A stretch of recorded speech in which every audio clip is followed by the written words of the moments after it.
Picture this, it's 1556, and you're watching one of the most powerful men in the world, King Philip II of Spain, sign a document that will shock the entire European financial system.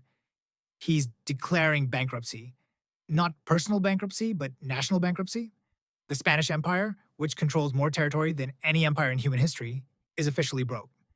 But here's the crazy part. This isn't a one-time event. Spain will declare bankruptcy 9 times over the next 150 years. 9 times. And each bankruptcy will weaken the empire until eventually the most powerful nation on earth becomes a second-rate power that can barely defend itself. How does the richest empire in history, with more gold and silver than any civilization had ever possessed, end up bankrupt 9 times? The answer reveals one of the most important lessons in economic history, and it's a lesson that America desperately needs to learn today. Hey, I'm Brandon, and welcome back to My Money Mint, the channel where I dive into topics related to money and wealth. I got such a great response on a similar video I made about Great Britain, so I wanted to make one about the role money played in the fall of Spain. All right, let's get into it. Let's start with the scale of Spanish wealth, because it's almost impossible to comprehend how rich the Spanish Empire was.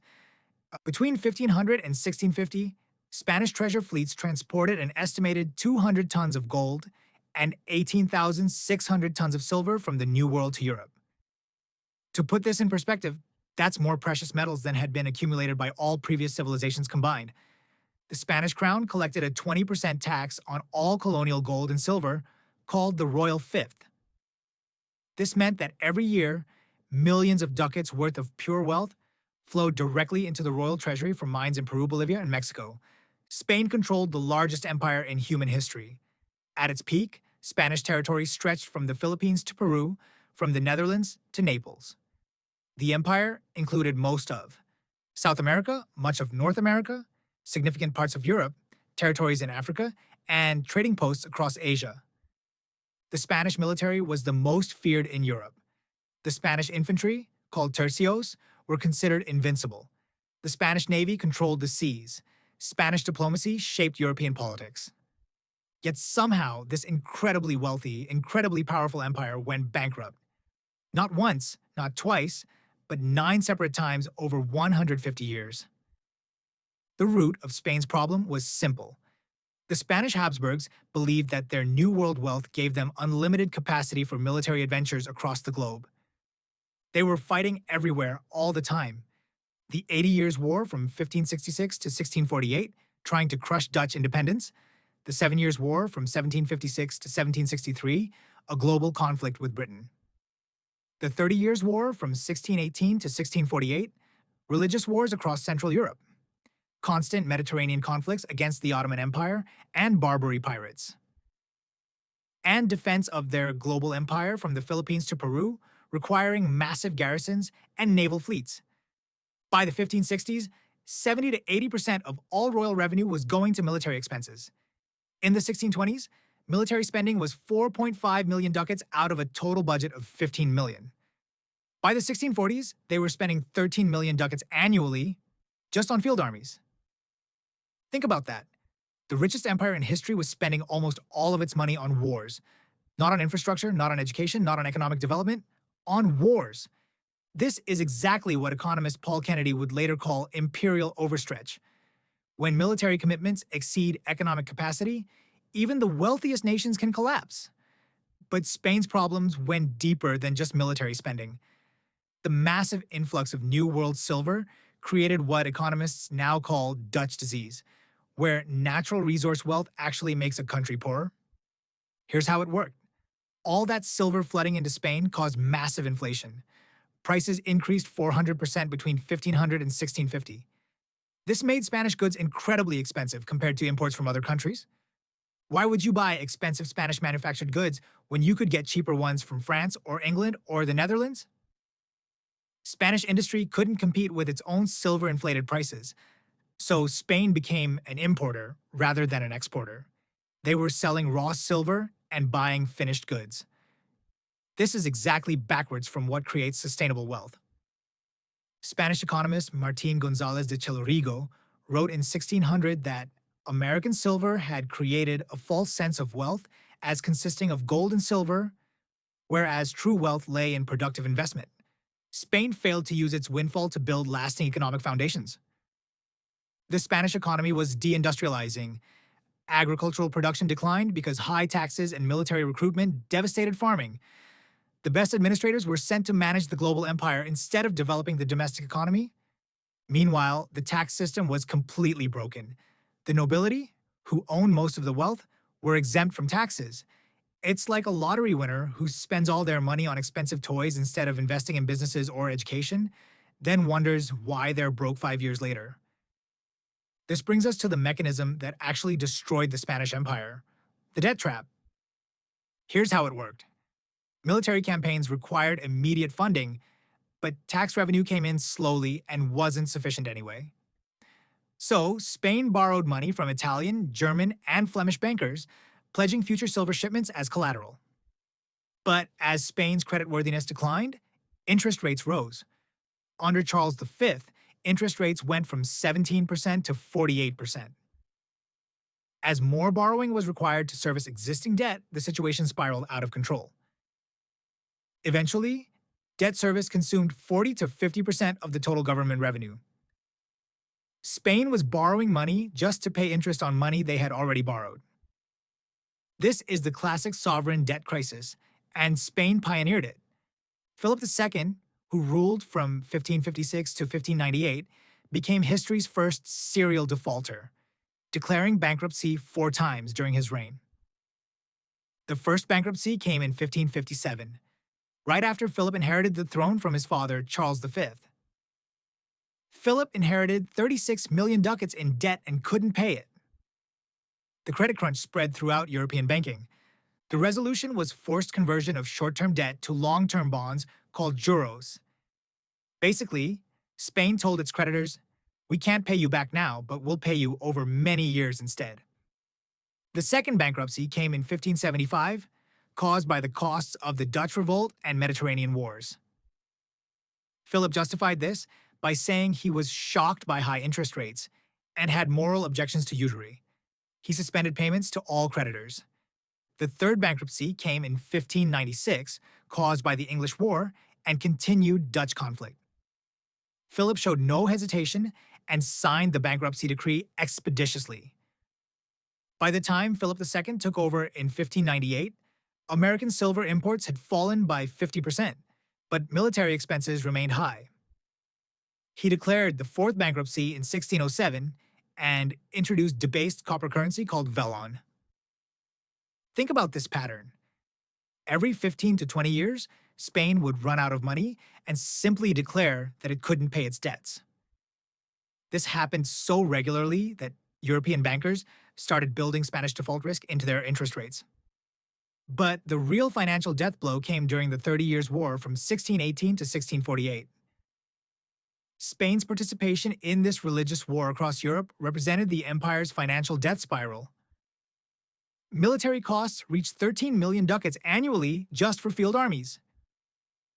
Total war expenditure exceeded the entire pre-war government budget. By 1640, debt service consumed 50% of all government revenue. Spain was spending more on interest payments than on everything else the government did combined. Spain declared bankruptcy again in 1627, despite papal permission for special ecclesiastical taxes.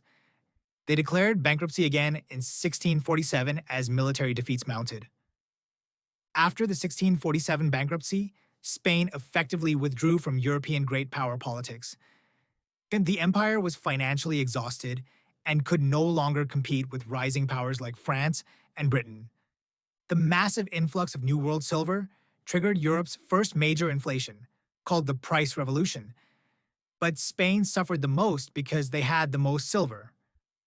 Price levels increased 400% between 1500 and 1650. This caused a wage price spiral where real wages fell dramatically. Spanish goods were priced out of European markets. Spain became a net importer of manufactured goods. But here's the most shocking statistic.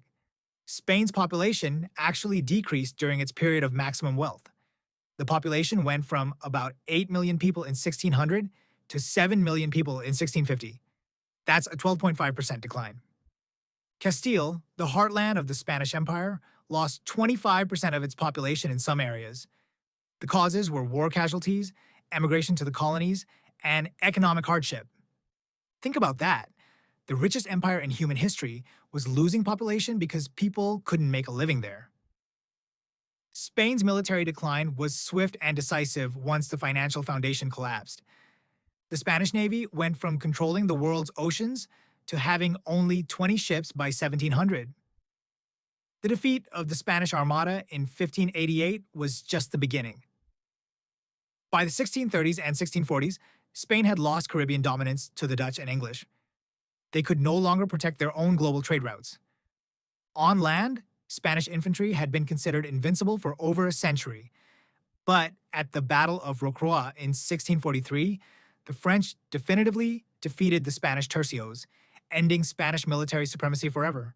Spain lost the Netherlands in 1648, their richest European territory. The Catalonian Revolt from 1640 to 1652 saw internal territories in rebellion. Portugal regained independence in 1640, ending Iberian unity. By 1700, Spain couldn't even defend itself, let alone maintain a global empire. Economically, Spain went from Europe's center to its periphery within 150 years. In 1550, Spain had the largest economy in Europe. By 1700, Spanish GDP per capita was below the European average. The manufacturing sector had collapsed. Agriculture was still feudal when the rest of Europe was modernizing. The silver extraction continued, but the profits were going to foreign creditors rather than Spanish development. Spain had become a consumer rather than a producer. This is what happens when a country lives off resource extraction instead of building productive capacity. Eventually, the resources run out or lose value, and there's nothing left. Spain's decline enabled the rise of the modern European state system. France replaced Spain as European hegemon under Louis XIV. Britain built the modern fiscal state and dominated global trade. The Netherlands became Europe's financial center. Austria separated from the Spanish Habsburgs and focused on Central Europe. The Peace of Westphalia in 1648 marked the end of Spanish European dominance and established the principle of sovereign equality. It created the balance of power system that lasted until Napoleon. Spain went from being the dominant global power to being a second-rate European nation in just 150 years. Now let's talk about the parallels to America today, because they're deeply concerning. America's current fiscal position looks remarkably similar to Spain's in the early 1600s. The U.S. national debt is $37 trillion, representing 123% of GDP. The annual deficit is $1.8 trillion. Interest payments are $879.9 billion, which is 13% of all government expenditures. The debt is projected to reach 140% of GDP by 2032 if current policies continue. Spain at its peak had debt service consuming 40 to 50% of government revenue before each bankruptcy. America is heading in that direction. Like Habsburg Spain, America maintains global military commitments that strain resources. The U.S. has over 750 military bases worldwide and conducts operations in 80-plus countries. Defense spending is $816 billion annually, which is 3.5% of GDP. Spain's global empire defense stretched from the Philippines to the Netherlands, requiring constant military expenditure. America's global commitments are remarkably similar in scope and cost. Both empires enjoyed unique economic advantages that masked underlying problems. Spain had New World silver, America has reserve currency status. Both allowed the countries to live beyond their means for extended periods. Both experienced Dutch disease effects. Spain's silver influx caused deindustrialization as imports became cheaper than domestic production. America's dollar privilege has contributed to manufacturing moving offshore and import dependency, with a trade deficit of $945 billion in 2022. Both faced political dysfunction that prevented necessary reforms. Spain had weak kings and corrupt favorites called validos. America has increasing polarization and inability to make hard fiscal choices. Both developed extreme wealth inequality. Habsburg Spain had a nobility exempt from taxes while peasants bore the burden. Modern America has extreme wealth inequality and an increasingly regressive tax structure, but there are important differences that might allow America to avoid Spain's fate. America has democratic accountability. Unlike Spain's absolute monarchy, the US has regular elections that can change policy direction, a federal system that allows state level innovation, free press that exposes fiscal problems, and an independent judiciary. America has much more economic flexibility. The private sector is dynamic and innovative. Unlike Habsburg Spain's rigid economy, the educational system produces human capital, while Spain neglected education. America maintains technological leadership and creates new industries, while Spain just extracted resources. America has a sophisticated financial system. The Federal Reserve provides professional monetary policy, while Spain had no central bank. Deep, liquid bond markets exist, unlike Spain's dependence on foreign bankers. The dollar's reserve status provides financing advantages. Modern debt management tools are available that didn't exist in the 1600s. America also benefits from historical knowledge. We understand government finance better than the Spanish Habsburgs did. We have examples of other countries' fiscal consolidations. Modern fiscal and monetary policy tools are available. Global institutions like the IMF and World Bank can provide crisis support. Historical research shows clear warning thresholds for sovereign debt crises. Spain's experience shows that crisis began when debt service exceeded 25% of revenue, reached the point of no return when debt service hit 40 to 50% of revenue, and bankruptcy became inevitable when military commitments exceeded the total budget. Modern economic research identifies similar warning signs. When debt to GDP exceeds 90%, growth typically slows significantly. When interest costs exceed 15% of the budget, they crowd out other spending. When foreign holdings exceed 40% of debt, external financing becomes problematic. America is already showing warning signs. Debt to GDP at 123% is well above the 90% threshold. Interest costs at 13% are approaching dangerous territory. Foreign holdings at 33% represent significant external dependence. The primary deficit means America is still borrowing even excluding interest payments. Future projections are alarming. By 2030, interest costs will exceed defense spending. By 2034, debt will reach 116% of GDP. Without reform, debt could exceed 200% of GDP by 2050. Spain's collapse teaches several crucial lessons. First, to a large extent, empires don't fall because they're conquered, they fall because they bankrupt themselves. Spain wasn't defeated by foreign armies, it was defeated by its own fiscal contradictions. Second, natural resource advantages can become curses if not managed properly. Spain's silver wealth created inflation and deindustrialization. America's dollar privilege has had the same effect. Third, military overstretch is fatal. Global ambitions must match economic capacity. Spain tried to be everywhere at once and ended up controlling nothing.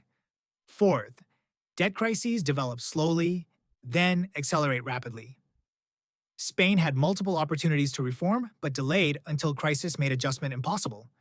Fifth, political systems must be capable of making hard choices. Spain's absolute monarchy couldn't adapt to fiscal reality. America's democratic system might be more flexible, but only if it actually makes necessary reforms. Spain faced the same choice America faces today. They could have reduced global commitments to match resources. They could have implemented fiscal reforms to increase revenues and reduce spending. They could have invested in economic renewal to grow out of debt. Spain chose none of these options. The Spanish Habsburgs believed their empire was too important to fail, their wealth too vast to exhaust, and their power too great to challenge. They were wrong on all counts. America can still choose differently, but the window for action is limited. Current projections suggest America has 5 to 10 years before debt dynamics become unstable. By 2030, interest costs will exceed $1 trillion annually. By 2034, major trust fund exhaustions begin. By 2040, without reform, a debt crisis becomes probable. History shows that successful fiscal consolidation requires several elements. America must reduce the primary deficit by running budget surpluses, excluding interest payments. Entitlement programs like Social Security and Medicare are unsustainable as currently structured and need reform. Military commitments must be right sized to match available resources. Tax system reform is needed to broaden the base and reduce exemptions. Investment in productivity through infrastructure, education, and research and development is essential. Historical examples show this is possible. Britain reduced debt from 260% to 30% of GDP between 1815 and 1880. Canada cut its debt to GDP ratio in half from 1995 to 1997 2010. Sweden reformed its welfare state in the 1990s while maintaining social benefits. The debt crisis that ended Spain's empire wasn't just about numbers in ledger books, it was about the fundamental relationship between economic reality and political ambition. When that relationship breaks down, even the greatest empires fall. Spain controlled more territory than any empire in human history at that point. They possessed more wealth than any previous civilization. They had the most feared military in Europe. Yet they squandered it all through military overextension, fiscal mismanagement, and an inability to distinguish between temporary windfalls and sustainable economic policy. The Spanish Habsburgs made every mistake that a great power can make. They confused wealth with income, treating colonial silver as permanent revenue. They committed to global military operations that exceeded their economic capacity. They spent wealth on consumption instead of productive investment. They ignored their domestic economy while focusing on their empire. They engaged in short term thinking, borrowing against the future to fund current conflicts. Most importantly, they delayed necessary reforms until crisis made reform impossible. Spain had multiple opportunities to change course, but the Habsburgs always chose to maintain their imperial commitments rather than live within their means. America stands at the same crossroads Spain faced in 1600. Like Habsburg Spain, America possesses unprecedented military power, enjoys unique economic advantages, maintains global commitments that strain resources, confronts rising competitors, and suffers from political dysfunction that prevents necessary reforms. The difference is that America still has time to choose a different path. But that window is closing rapidly. The debt crisis that ended Spain's empire serves as a warning to every nation that believes it can indefinitely spend more than it earns, borrow more than it can repay, and maintain global commitments beyond its economic capacity. Spain's ghost haunts every empire that ignores fiscal mathematics. History will not wait for America to learn this lesson the easy way or the hard way. The choice is clear: reform now or share Spain's fate later. Thank you for watching my Money Mint. If you have any feedback for me, please let me know in the comments.